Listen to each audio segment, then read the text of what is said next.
Hey guys, thanks for stopping by stuckinthe90s.webs.com, the totally unscripted retro review show. I'm your host, Spinthedemon, or over here at YouTube on my channel. I get to talk to you guys about one of my favorite series of all times today. And recently, it was announced a few months back that they're going to make a third installment in this series. And I know a lot of us have been waiting for years and just never thought it would happen. So excited. I've been playing through the first a couple games on my Xbox 360, and you guys might be thinking Marvel vs. Capcom 3. That would be a good guess because I've been really excited about that one, but it's Max Payne 3. I'm so excited to play Max Payne 3. Oh man, my heart's been thudding, I've been really, every time I grab that controller and play through the first two games, I've just been so excited, so pumped, and just so curious what the third installment's going to be like. I'm sorry, it's just me today, guys. I wanted to let you guys know that I made my own tripod. Don't know if it works right. I don't know the distance from the microphone, if it's going to pick up right. I don't know if the lighting's necessarily right, but I really wanted to do a video to hold you guys over. I'm working on a Dreamcast video. Production value is a lot higher than you're used to out of me, and it's taken some time, kind of being a little bit of a perfectionist on it. Not really, kind of, you know what I'm talking about. You guys do videos, some of you, and I want the next video to be a real treat for you Dreamcast and subscribers, Dreamcast users and players and gamers and collectors and subscribers alike that just enjoy the Dreamcast and video games. Now, rambling off subject for a while, Max Payne 3. I'm just totally excited. I'll step back a little ways.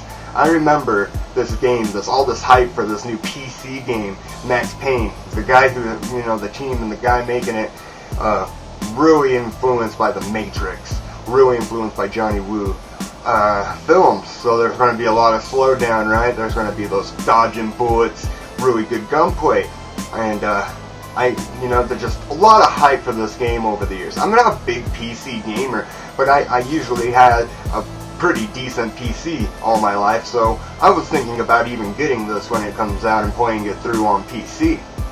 Now, 2000, we'll just say around 2000, I'm a Dreamcast owner and I'm loving it. I'm loving the games, and it's just a real fun time for gaming for me right now. Sega is just an awesome company. I've stuck by these guys from the Genesis to on, had the Master System later down the road, but just been really brand loyal, big fanboy for Sega and the Dreamcast. They got it right. I mean, this system was amazing. I thought every system was amazing that they put out. I even love the Saturn. A little pain to get the games time to time, sure, but I like the Saturn a lot, and the Dreamcast was just everything I had hoped for. I was a little burned that they cut the life of Saturn short, and you couldn't buy Saturn games anywhere. There's no EA games on Saturn, so to put up with Sega's crap for so long, it was really good to have that. The light at the end of the tunnel was real. It wasn't a mirage. This Dreamcast was great, just like they said it would be. I remember playing so many awesome games, but every good dream has to come to an end. I got home from school. My mom's a big gamer. She's the one that's got me into gaming. Totally owe it to her. She bought me a Nintendo, the original NES, before I could even know what it was or possibly use it. So I've been gaming for as long as I can remember. And I got home from school and she calls me up and she's just bummed out. Totally, devastated. She has some bad news. And, I go, what's going on? Internet's not kind of how it was, but you had to wait for your magazines to come on shelves. The internet scene was getting bigger, but, I wasn't really hounding the forums and stuff like that anyways. So I didn't know what was going on. She had heard that Sega just announced that they were out of the hardware business and that they discontinued manufacturing of the Dreamcast. I'm getting kind of teary. Discontinued manufacturing of the Dreamcast and weren't going to make software in our region anymore. And this was just a huge blow and just triggered a depression. Now, not too much longer after that, my grandmother died. And it was overwhelming, you know, as a gamer, loving the games the way I do and the way some of you guys connect to those games. It's hard to explain unless you have it, you know. It's when people come into my room, my game room, or when I talk about video games, they don't understand, and it's really hard to understand. I could see, like, I don't know why people collect, you know, plastic ducks or whatever they collect. I don't understand that. Stamps, you know, but there's something behind it, I'm sure. Some sentimental attachment, some nostalgic moment. There's some reason why you do what you do, and I just love games. That was a devastating blow to handle. And between my grandma and the Dreamcast, I just was really depressed, and it's crazy that, you know, something like a game could do that to you. But that wasn't it. It was, you know, it was a whole bucket full of things, you know. And how do I escape reality at that time of my life and to this day? I played video games, and it was done, you know. I was lost. I wasn't going to be buying the PS2. I didn't buy it, you know. I've already been telling my friends that it was garbage and trying to convince them to buy a Dreamcast. I eventually got a PS2 long time down the road, but I didn't know what I was going to do. I was going to turn to Nintendo because they've always been my number two. And I hear about this hope, the Microsoft Xbox.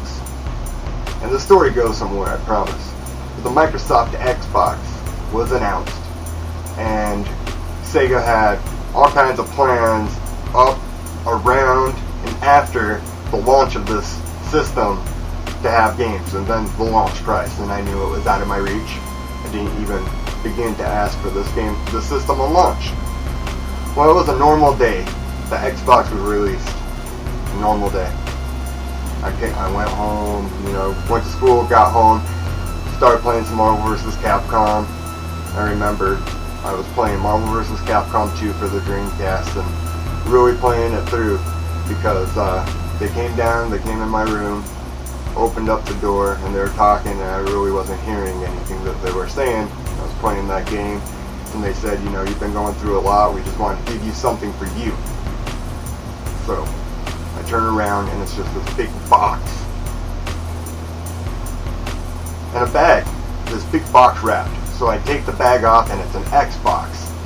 Wow, they didn't know, you know, that I wanted one of these. I didn't even know I wanted one of these, and they got it for me, and there it was, you know. Turn the Dreamcast off, instantly hook it up, go through the bag, and there's a game in there, Max Payne. Oh, I was just flipping. I was just like, man, Max Payne, console, brand new system, this game I've wanted to play forever. I don't have to get it on the PC. I got the ported version. It's 2001, 2002-ish, right about this frame. I'm thinking 2001. I think, you know, like the fall 2001, winter 2002 type of thing. That's what I think we're in. Right before Christmas, for sure before Christmas.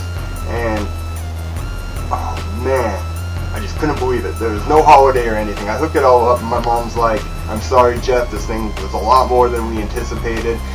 We thought it would be like the Dreamcast, $199, we could get you a game and stuff, but there's just no room for a memory card. This thing costs a lot more than the last console did. There's no room to get you a memory card, and we apologize. I had planned on skipping school the next day so I could play Max Payne. So I let them know that, you know, I'm not going to school tomorrow, excuse me please, and that took some talking into, but I had to convince her. Well, I ended up going to school, and the reason why is because I turned this thing on and it starts auto-saving as I'm playing this awesome game. It makes a file and everything. Well, I realized pretty quick that this console has a hard drive built into it. Now that's a discussion for my Xbox review or talking memories, but the real memory here was Max Payne. Here it is. Max Payne 1. And oh man, it was just nothing at the time. The graphics were nothing like I'd ever seen before, and I had saw some pretty good graphics. I was a Dreamcast owner. My buddy down the street owned a PS2. My sister owned a PS2.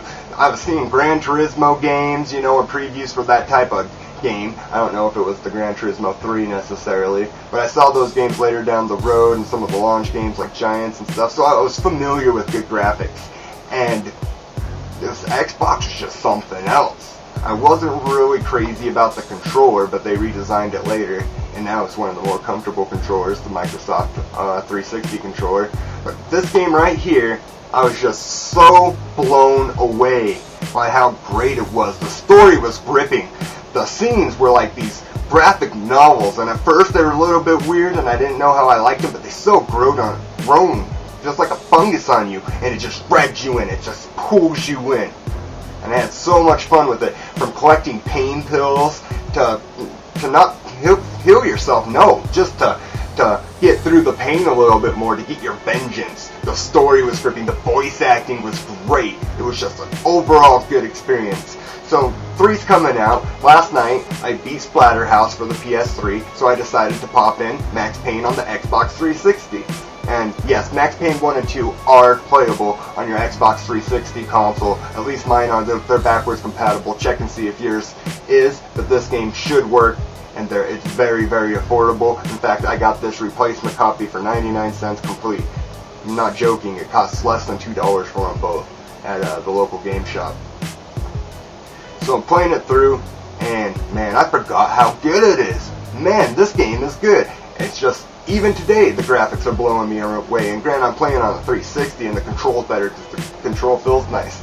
But this game right here, and this game, I mean, last night, I popped it in pretty late because I didn't even beat Splatterhouse until around midnight, and I ended up hating work today. It was just miserable because I stayed up all night playing Max Payne 1, and I'll be moving on to Max Payne 2. These are some great games. And I just wanted to really, if you guys haven't played these and you're wondering about it, or you're thinking maybe I should pick these up for the sequel, they will work. Try to play them. These games are great.